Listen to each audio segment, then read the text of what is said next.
Hello everyone and welcome to OPJ Hub. I'm so excited to see you once again. That reminds me. Yesterday I met one guy who was selling cocoa, and then he was saying that some of the symptoms of cocoa could be redness of eye, nose bleeding, nose itching, body pains. He talked about erectile dysfunction. He talked about mouth odor and a whole lot. I was like, this guy is giving false information. So I decided that today I'm going to make this video to talk about hemorrhoids, cocoa, piles, so that we'll know how it comes about and also how to get rid of it. And I hope you are going to enjoy every bit of this video. Let's dive into it. So global data estimate that about 39% of the global population may have hemorrhoidal disease in their lifetime. This tells us that this is not spiritual. Wait, what? No one has jujuyed you, and no one is going to use this to manipulate your life. Rather, there are some things that can predispose you to get cocoa, piles, or hemorrhoids. So we are going to look at it today, and I hope you're going to enjoy it. As I said, stay true to the very end of this video. Now, when we say cocoa, hemorrhoids, or piles, it actually comes from the Greek word. Let's have it. Hem, which means blood. Rois, which means flowing. So blood flowing from where? The anus or the rectum. Literally what it means is that hemorrhoids refers to swollen or inflamed blood vessels at the rectum or anus. So with that said, there's a very important thing we want to talk about, that is the anus. Let's zoom in into the anus. Now, there are two important structures I want us to understand that will help us know the various types of hemorrhoids we have and how they present. The first one is anal cushion. This is a vascular structure which is made up of blood vessels like the veins, muscles, and tissue. As the name suggests, cushion, so it serves as a cushion at the anus, which helps absorb pressure and also helps the smooth passing of the stool. Now, if there's anything that affects this anal cushion, it can cause or it can lead to hemorrhoids. Do you get it? Again, there's another structure I want us to look at. That is the dentate line. It's actually an anatomical landmark that actually separates the anal canal into upper two-thirds and lower one-third. So take note of this. The upper two-third has a kind of nerves over there, which is different from what the lower one-third has. And so usually, if the hemorrhoids occurs above that dentate line, the patient or the individual may not have pain, yet will be having blood from his stools and stuff. Whereas when someone has it below the dentate line, he will have pain whilst experiencing the hemorrhoids. Take note that when the hemorrhoids occurs above that imaginary line, it is called internal hemorrhoids, and if it occurs below that, it is called external hemorrhoids, and also around the anus, it is called external hemorrhoids.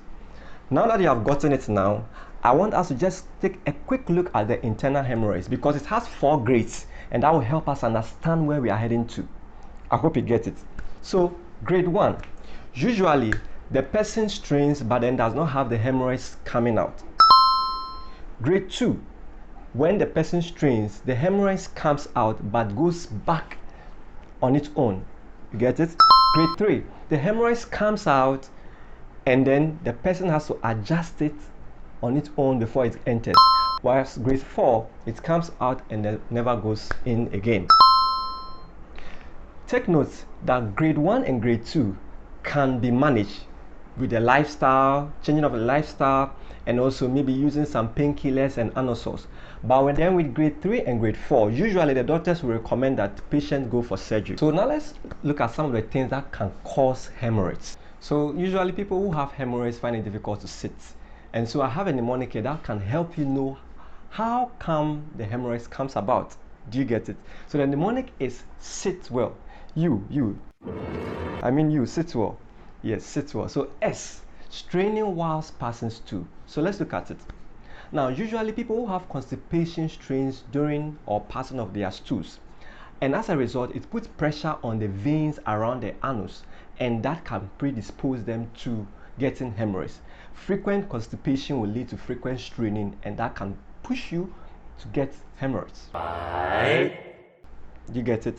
Excellent. The next one is I, insufficient fiber diet. So foods such as brown rice, oats, millets, Fruits also such as orange, pineapple, banana, and vegetables all contains fibers that helps in the easy digestion of the food you eat. And so if you don't take a lot of these foods, you are actually having or you're actually lacking fiber in your diet, and that will cause the feces to become hardened and cannot pass the anal canal, and so will cause constipation, and that will lead to straining anytime you visit the washroom. So you need to eat a lot of fruits and vegetables. The next one is C, toilet habit. Your toilet habit has a relationship to cause hemorrhoids. Now, I know at the toilet, a lot of people do meditation, early morning devotion over there. Some of you watch Netflix, some of you read your newspaper, your slides, and a whole lot over there. Some of you had meditation, fresh ideas come, but that's not where you're supposed to sit for long.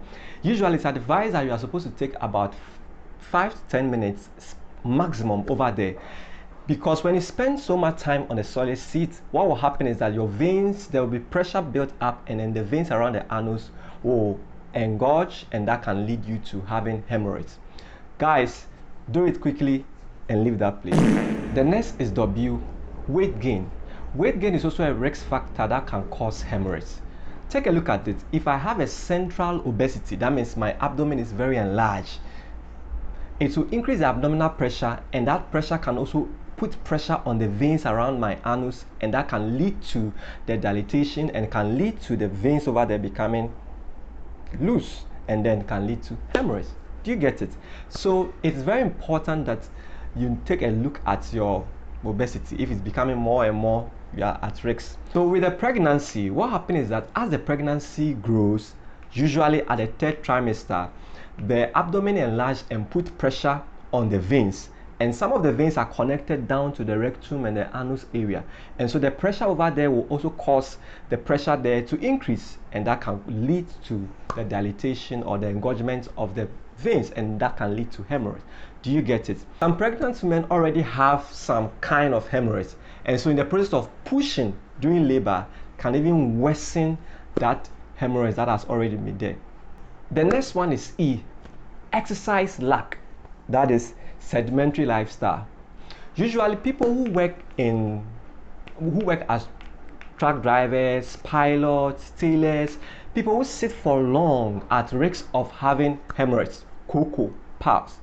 People who also actually sit for long and watch Netflix, play video games, and also be scrolling on the social media are also at risk, because once you exercise helps in easy digestion of the food you have eaten. And so if there's easy digestion, there will be smooth passing of your stool, and that will prevent hemorrhoids from occurring, because you don't have constipation for you to even go and strain in the first place for you to have hemorrhoids. The next one is L, lifting heavy objects. Now all the abodias come here.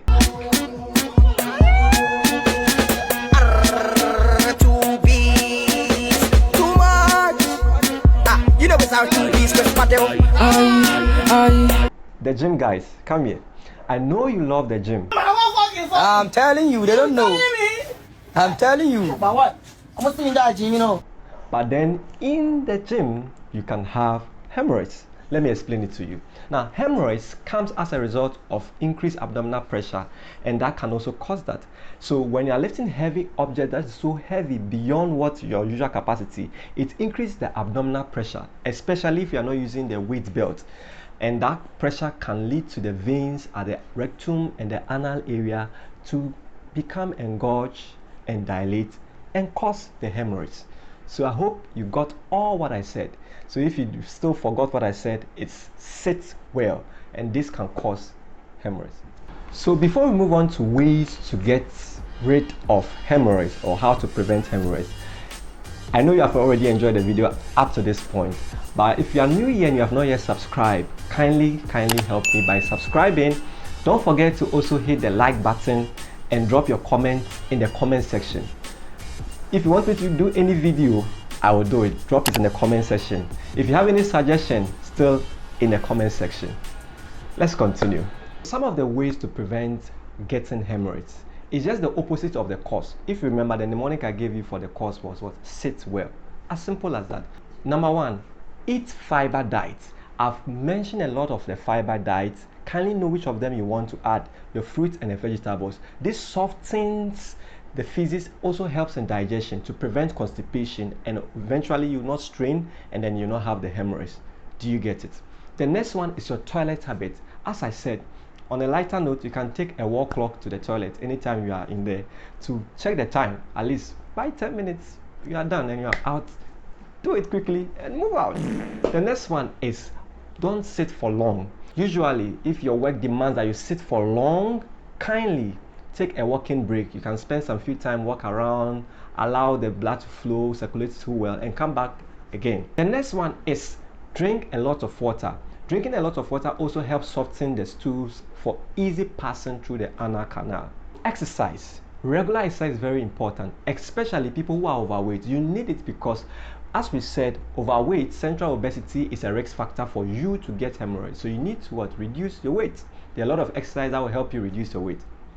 The next is avoid lifting heavy objects. Don't suffer in silence.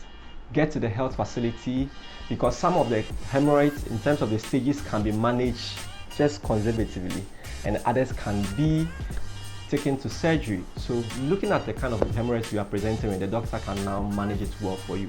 And so hemorrhoids is very treatable once you are able to take note of the few things I've said in this video. All being said, I hope you have enjoyed every bit of this. You have learned and you have cleared away all the doubts and you have understood what hemorrhoid is about, cocoa is about, PALS is all about. If you enjoyed this video, don't forget to like, don't forget also to hit the notification bell and subscribe to always get updated anytime we post our amazing content. And very importantly, leave a comment in the comment section. Until then, see you.